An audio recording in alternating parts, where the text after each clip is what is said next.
Ipalit tayo sa release bearing, mga karomansa. Itong release bearing ng Gigamax, Isuzu to, Isuzu 6WG1 ng makina nito. Nakakabit ito sa transmission niya. Bakit ba kailangan natin magpalit nito?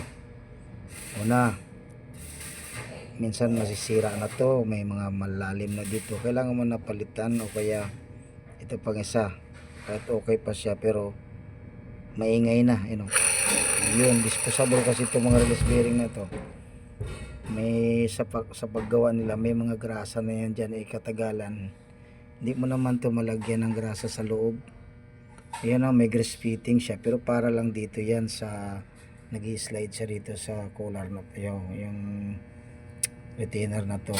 Ayan, dyan sa tumatakbo-takbo, dyan lang ang grasa na yan, yung supply na yan, para lang yan dyan, pero itong mismo release bearing hindi mo na magrasahan ito na maliban lang na ibabad mo to sa pakuluan mo siya o ano bang gagawin dyan, pero hindi dapat pag maingay na palitan nyo na para tumagal na naman ng unit nyo. Yan, release bearing. Yun lang, yung simple lang na kuan para tumagal ulit. Naibaba mo na, chicken mo na to. Ganito yun, may alog na. Ayan, hindi ko lang napansin hindi ko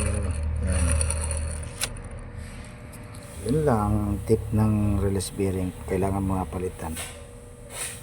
So palit ako ng clutch lining para dito, pressure plate. Nagpalit din ako ng finger, yung finger na 4 na yan, nagpalit na ako kasi manipis na ito.